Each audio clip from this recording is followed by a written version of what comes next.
Hey, welcome back to Chatty Chronicles. Thank you for being here and just sticking through these conversations that we've been having together. If this is your first one, go back and check out the others. We have been building these conversations, and so it's important that you see the progression of what's happening. I always say, and I invite you to like, subscribe, and share. There's a weekly video each week that comes out, and I'm excited to connect with you and excited to have these conversations with you and excited to be learning and growing in this space of YouTube and the space of just bringing the conversation out to you. We've been having a conversation on healthy relationship and digging deep into some of the characteristics. There's a video also that there's two videos that gives some of the traits, of the characteristics of people in healthy relationships. And so this video is going to be digging, like kind of unpacking a couple of the characteristics so that we give some context and some meat to it. All right, let's just dive into a few of them real quick.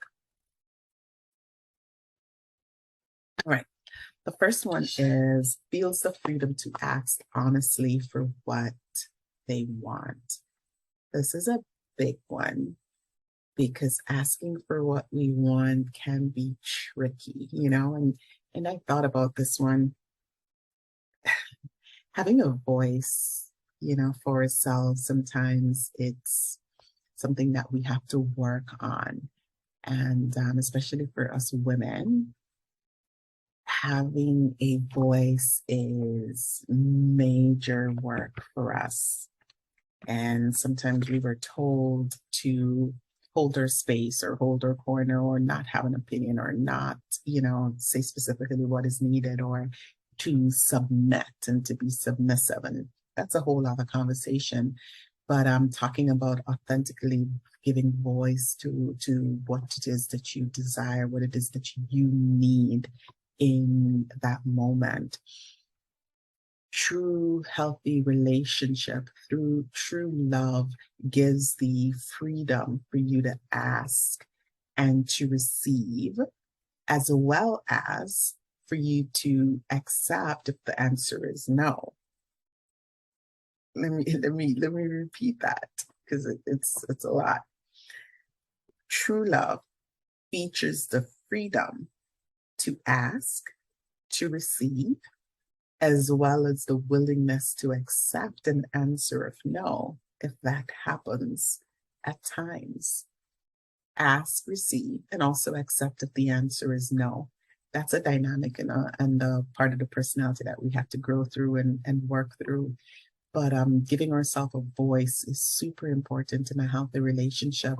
And what happens when we do not have the freedom to do that, or we don't practice that muscle of asking for what we want, is that we will foster an unhealthy relationship, an unhealthy environment where there is resentment.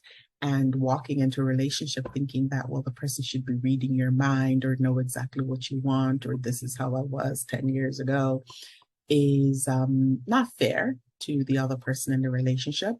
And it's just not fair. It's not healthy to your relationship. So continue to work your muscles for communicating, your muscle for asking for what you want. Just stretch it each and every day, each and every week. Just begin to work it, to work that muscle. And then you will find the strength and the growth in it.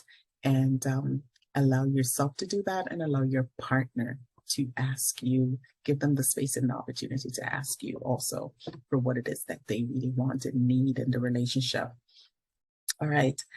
The next one is does not attempt to change or control the other. We're going to go in that a little bit.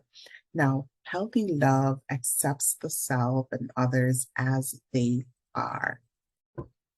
And that's a big one because sometimes we get into these relationships and we have this visor over our eyes and we get in with the intention to change the other person to make them fit what it is that we want or whatever. We do that. But we're talking about healthy relationships here. And a person in a healthy relationship offers that space and creates that environment where they can love and accept each other as they are, right? And this does not assume the partners like everything about themselves or even the other, but that they accept themselves and they accept their partners. So there's a distinction. It's not that you like everything about themselves or about the other person in the relationship. It's not that you like all of that, but you accept them as they are. Acceptance as they are.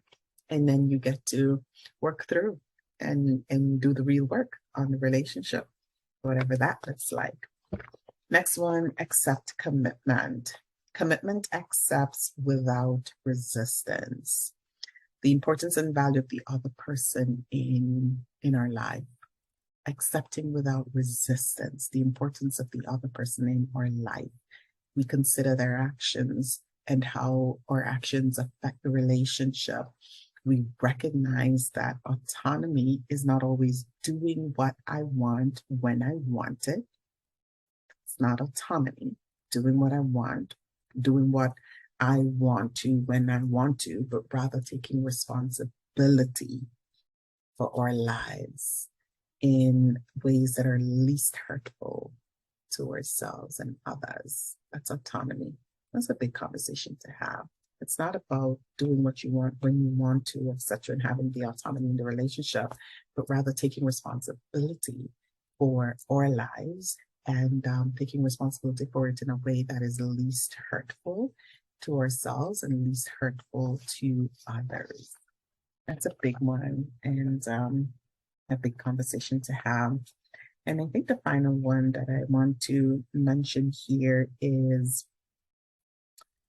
experiences giving and receiving in the same way. Experience giving and receiving in the same way. And for this one, it's about leaving the ego, I guess, at the door, a non-egocentric relationship, a non-egocentric love where you experience the giving and receiving similarly, right? And so we can talk about it in the area of pleasure, in the area of love making, when you're giving and receiving in the same way, in the what that is the same level of intensity or the same level of passion, right? In which you give to your partner, being willing to receive and to also give to your partner in the same way. Yeah, that's a big one. That's a really nice one that can deepen your connection, deepen your relationship, and solidify it right into its true and right meaning and purpose. All right. So that's all I have for this segment. Check out the next one to see what we'll talk about. Thank you so much for being a part of Shaki Chronicles, and I look forward to seeing you next week. Remember to like, subscribe, and share.